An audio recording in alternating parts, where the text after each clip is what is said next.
this is the Marines man. I'm having another review. This one's on the AGM M14. It's an Airsoft Spring rifle. I got it off Airsplat. It's alright. The price was, I paid about $44 for it. It came with a flashlight, speed loader, magazine, rails, spring, or a little screw that holds onto the rails. And it also came with a red dot sight. First off, the red dot sight, it is non-adjustable. It's just like basically a little laser. It's a piece of glass. It's terrible. You can't really do anything with it. So I took it off, and I just used the irons. It looks actually really awesome. It's basically looks just like the actual M14 for the most part. This selector is on the original M14. It's non-functional in this. There's a safety here. Trigger. Magazine is currently not in, as you can see. Because I said spring, this piece cocks back. It's about a 14-15 pound pull on the spring.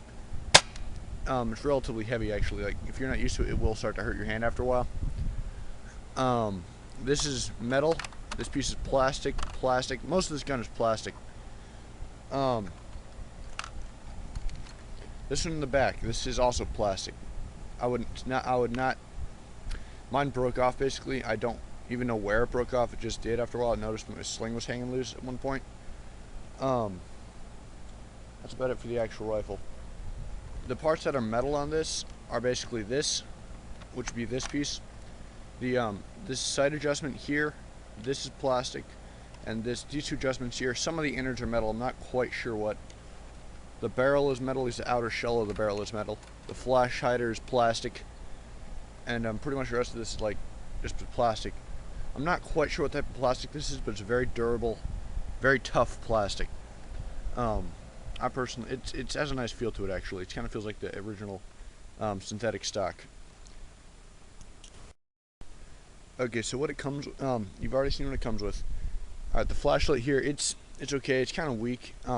This piece comes off all the time, and there's like little black thing that goes in here. That basically popped out one tough point, so I don't know where it is, but you can still access it by pushing this button, which you can still do with that. And it's not that bright, but I mean it works. This is not the original attachment. The one they had on it broke, so this is a scope ring that I put on. I like these better because they're metal. The speed loader holds approximately 90 BBs, 90 to 100 BBs. They seem to go rather fast in this, but it does what it needs to do, just like your average spring loader. The magazine holds about 37 BBs, 33 BBs.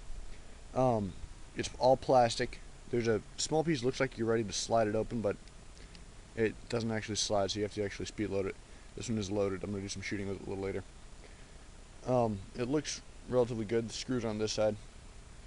To attach the rails, RAS, this is plastic, by the way. Basically, what you're going to do is just slide this on, and then there's a screw. This screw goes in right there, and it hooks up.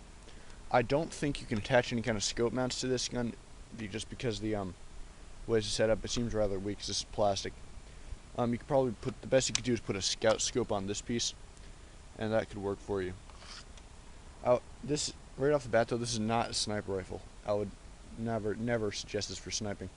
Like, I mean, its maximum range, which I'm about to show, is about 50 feet accuracy wise, and maybe a little bit further if you're lucky. Alright, so we're going to go on to durability. Durability of this gun, it's plastic. It's actually, I've had this for about a year now, so you can see there's some wear there, a little bit there, but it's actually relatively durable. I mean, I've knocked this thing around quite a bit and it hasn't really broken in any parts. The FPS on this, it says that with .12 gram BBs, it is about 390 FPS. I think that's more of a lie. I think it's closer to about 300. With .2s, which is what I normally shot it with, it's about 250, and with .25s, which is what are currently in here, because the black ones, just Walmart, but they work. It's about 158, so I mean it gets relatively slow, like to the point where you can probably dodge BBs if someone starts shooting. Alright, I have had a couple problems. I don't know exactly why this is, but on the front of the barrel, I don't know what it is. Maybe it's bouncing around inside this piece right here, inside the flash hider. But when you shoot it, instead of the BB going straight out, it like comes down. So it'll go about maybe 10 feet and just straight into the dirt. I don't know why. The hop up on this is located in the mag well right here. You just kind of turn it to go up, or turn it this way to go up, and turn it that way to go put hop up down. Hop up puts backspin on the BB to get you somewhat better range. For this, it really doesn't affect it, so I just keep it off. Alright, so I'm going to do some shooting with it. Loaded the magazine. Magazine just clips in, and it's loaded. Then you're just going to cock it.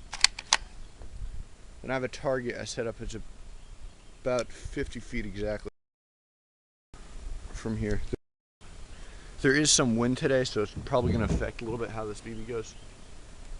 Hold on. The thing fell over on me. Okay, so I have the camera extremely zoomed in on the tinfoil plate out there. It's approximately 50 feet away. I measured it out just a little while ago, and we're going to be doing some M14 shooting with this. Just kind of see how it goes. I just actually loaded 2 BBs in here because I already cocked. Forgot about that. All right, here we go. Right there, that's one of the problems. It just went into the dirt on me. Hold on. I'm going to fix this. You just knock it. It should fire. Once again, I said this is not a backyard, kind of a skirmish gun, if you will.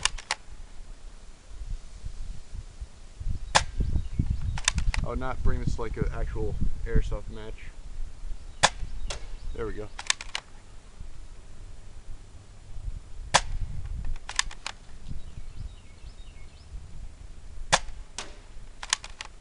I'm currently aiming on the left side of the or right side of the target, and it's putting the BBs about dead center low.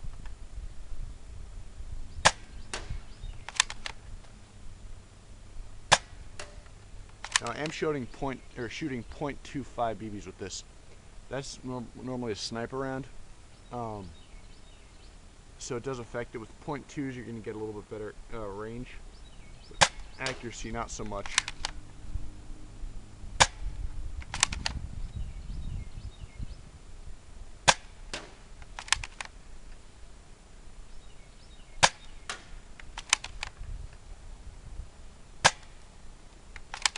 I would suggest this, well, the way they designed this gun is not that great because you can't really use it for toddlers in any way. Because the, like as a beginner gun, hold on. Because if you use it as a beginner gun, this piece becomes a pain in the heck. It's just not, you're not going to be able to pull this back. And for more advanced players, it starts to get really, really annoying because it's such a slow rate of fire, and the fact that its accuracy basically sucks. So I would suggest getting an AEG of some sort. I don't like spring guns altogether, except for actual sniper spring guns. So I'm going to take this apart real quick, just kind of show you. So when you take the magazine out, there's going to be about 3 or 4 BBs that are going to drop out, which you can see right here. These, so when your gun stops firing after you've been shooting with this, you're going to have 4 shots left. You use those by flipping it upside down and just cocking it that way. So take this out, hold on.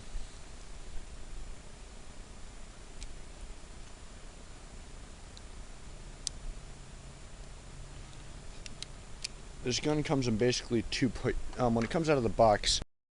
Alright, so to take this apart, started loosening the screw. My memory filled up, so what happened. You can take this out basically.